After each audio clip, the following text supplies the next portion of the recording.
So A guys welcome to deer ஆயிடுச்சுன்னு so நம்ம இன்னைக்கு இந்த வீடியோ என்ன பார்க்க பார்த்தீங்கன்னாக்கா நீங்களாம் சின்ன வயசுல என்னைக்காவது யோசிச்சுக்கிறீங்களா நம்ம கிட்ட நிறைய பேப்பர்லாம் கேட்டு பார்த்தீங்களா ஜாப்பனீஸ் கல்ச்சர் அப்புறமா நிறைய டோரேமான் அப்புறம் சின்சான்லாம் நிறைய பேய் கதைலாம் வரும் பார்த்தீங்களா இந்த இந்த குளத்துக்குள்ள இருந்து பேய் வருது அப்புறமா வந்து அதான் ஏட்டி அந்த மாதிரி நிறைய கதையெல்லாம் அவங்களே எடுத்து போடுவாங்க பார்த்தீங்களா கிரியேட் பண்ணி அந்த மாதிரி வந்து நம்ம இன்னைக்கு ஜாப்பனீஸ் கல்ச்சர்ல இருக்கிற ஒரு பேயை பத்தி தான் பார்க்க போறோம். ஸோ இந்த பேயோட ஒன்றை என்னன்னு பார்த்தீங்கன்னாக்கா நீங்க வந்து சின்ன வயசுல தனியா போயிட்டு இருக்கீங்க.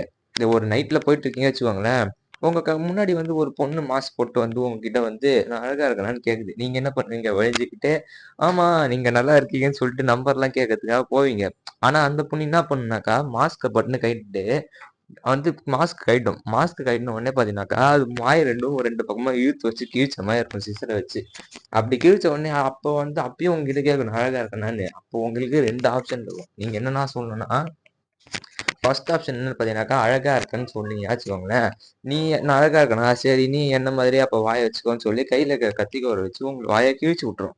ரெண்டாவது ஆப்ஷன் என்ன பார்த்தீங்கன்னாக்கா நீங்க நல்லா இல்லை நல்லா இருக்கேன்னு நல்லா இல்லைன்னு சொன்னீங்கன்னாக்கா நல்லா இல்லைன்னு என்னையவா சொல்றேன்னு சொல்லி உங்களை தோத்து கொண்டுடும். ஸோ இப்போ நீங்க என்ன பண்ண போறீங்கன்னாக்கா இந்த பேய்கிட்ட இருந்து எப்படி தப்பிக்கிறது சொல்லி எனக்கு கமெண்ட்ல சொல்லுங்க. ஸோ இந்த பேயோட கதை என்னன்னு பார்த்தீங்கன்னாக்கா உச்சிசாக்கி ஓனா இந்த பேயோட பேரு. ஸோ இதுதான் இந்த பேயோட வந்து ஒரு பேரு. இதை வச்சுதான் அந்த கல்ச்சர்ல நிறைய போயிட்டே இருக்கு. இது வந்து ஒரு ஜாப்பனீஸ் அர்பன் லெஜண்ட் வந்து இதை வந்து ஒரு ஸ்பிரிட்னு சொல்லிக்கிறாங்க. ஸோ இந்த பேய் வந்து எப்பயுமே இன்னும் அந்த ஊர்ல வந்து எதை நம்புறாங்கன்னு பார்த்தீங்கன்னாக்கா அது எப்பயுமே ஒரு மாஸ்க் போட்டிருக்கும், கையில வந்து ஒரு சிசர் வச்சிருக்கும், இல்லைன்னா கத்தி வச்சிருக்கும். அது எப்பயுமே ஷார்ப்பா தான் இருக்கும்னு சொல்றாங்க. அவங்க வந்து பார்த்தீங்கன்னா ஒரு டால் உமன் எப்படின்னாக்கா ஒரு 175 to 180 சென்டிமீட்டர் வரைக்கும் இருப்பாங்கன்னு சொல்றாங்க. இல்லைன்னா நிறைய பேர் வந்து அவ வந்து 8 feet டால் கூட இருக்கலாம். முடி வந்து நல்லா இருக்கும், பிளாக் கலர்ல ஹேர் இருக்கும், கை வந்து வெள்ளை கலர்ல இருக்கும். ஆனா ஸ்கின் வந்து பாத்தீங்கன்னாக்கா வெளுத்து போன மாதிரி இருக்கும். அப்புறமா பாத்தீங்கன்னாக்கா அழகா இருப்பாங்க. மாஸ்க் போட்டிருந்தாக்கா அழகா இருக்கிற மாதிரியே இருக்கும் உங்களுக்கு அப்படின்னு சொல்லிக்கிறாங்க. ஸோ அடுத்துலாம் என்ன வருதுன்னு பாத்தீங்கன்னாக்கா இந்த பேய் ஃபர்ஸ்ட் எங்க இருந்து வந்ததுன்னு பாத்தீங்கன்னாக்கா அந்த ஊர்ல ஒரு நாடு இருக்கு, ஈவான் சயோஷிஜி.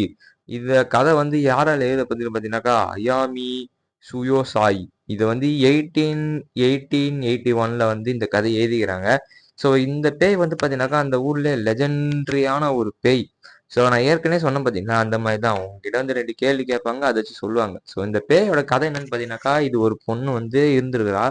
இந்த பொண்ணை பார்த்தீங்கன்னாக்கா ஒருத்தவன் ப்ரொப்போஸ் பண்ணியிருக்கான். அந்த ப்ரொப்போசலை வந்து இவங்க பார்த்தீங்கன்னாக்கா எப்படின்னா நீ யார்ரா நீ நல்லாவே இல்லை அப்படின்னு சொல்லி இவங்க ரிஜெக்ட் பண்ணிடுறாங்க. இவங்க வந்து அந்த பையனை ரிஜெக்ட் பண்ணனால அவன் என்ன பண்ணிட்டானா அவன் கையில கத்திய வச்சு இவங்க ரெண்டு வாயையும் கீச்சு விட்டுறான். ஸோ இந்த மாதிரி ஒரு கதை சொல்றாங்க. ப்ரப்போஸ் பண்ணி இந்த மாதிரி அந்த பொண்ணு வாயை கீச்சு விட்டனால இந்த பொண்ணு அதனாலே போயிட்டு நிறைய பேரை வந்து இப்படியே லவ் பண்றேன்னு சொல்லி கேட்டு டார்ச்சர் பண்ணணும்னு சொல்லிக்கிறாங்க. ஸோ அடுத்து இன்னொரு கதை இன்னொரு இது என்னன்னு சொல்றாங்கன்னு பார்த்தீங்கன்னாக்கா இவங்களுக்கு கல்யாணமே ஆயிடுச்சு அந்த இந்த அந்த நாட்டுல. கல்யாணம் ஆன உடனே பாத்தீங்கன்னாக்கா இவங்க வந்து வேற ஒருத்தவங்க கூட அஃபேர்ல இருந்துக்கிறாங்க. இவங்க அஃபேர்ல தெரிஞ்சுக்கிற அந்த புருஷன் என்ன பண்ணிட்டான், அவனும் போயிட்டு இவங்க வாயை திருப்பி கீச்சு விட்டுறான். நீ இனி யார் கூட இருக்காரு நானும் பாத்துறேன்னு சொல்லிட்டு கீச்சு விட்டா அவங்க அப்படியே கொண்டுட்டான். ஸோ அப்படி கொண்டதுக்காக பாத்தீங்கன்னாக்கா இந்த பேய் அப்புறமா உயிர் தேர்ந்து வந்து சொல்றாங்க. ஸோ இந்த பேய்க்கு பாத்தீங்கன்னா மொத்தமா ரெண்டு கதை இருக்கு. ஆனா ரெண்டுத்துலயுமே வந்து ஒரு ஒண்ணுத்துல நல்ல கதையா இருந்து வாய் கீயப்பட்டது, இன்னொன்னு பாத்தீங்கன்னா கேவலமான ஒரு கதையில வந்து வாய் அவங்களுக்கு கீயப்பட்டுள்ளது. ஸோ இந்த பேயை பத்தி நீங்க என்ன நினைக்கிறீங்கன்னு சொல்லி கமெண்ட்ல சொல்லுங்க guys. So, இப்படியே வந்து நம்ம நிறைய பேய் கதைலாம் நம்ம ஊர்லயும் இருக்கு அந்த ஊர்லயும் இருக்கு. ஆனா இந்த பேய் கதை பாத்தீங்கன்னாக்கா நிறைய பேர் பேசப்பட்டது. ஸோ அதனாலதான் நம்ம ஜாப்பனீஸ் கல்ச்சர்னால இந்த ஒரு பேய் எடுத்துட்டு வந்தோம். ஸோ இதே மாதிரி பாத்தீங்கன்னாக்கா நிறைய பேய் கதையெல்லாம் நான் எடுத்துட்டு வரேன். அடுத்து நான் சொன்ன பாத்தீங்கன்னா ஏற்கனவே ஒரு பாண்ட்ல இருந்து வந்து கைஸ் உங்க கால் தப்பா இருந்தா மன்னிச்சிடுங்க. நான் சொன்னது இந்த பாண்ட்.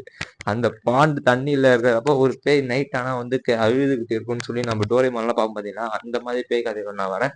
ஸோ இந்த வீடியோ உங்களுக்கு பிடிச்சிருந்தா மறக்காம லைக் ஷேர் சப்ஸ்கிரைப் பண்ணிக்கோங்க. மீண்டும் ஒரு நல்ல வீடியோல பார்க்கலாம். நன்றி, வணக்கம், பை.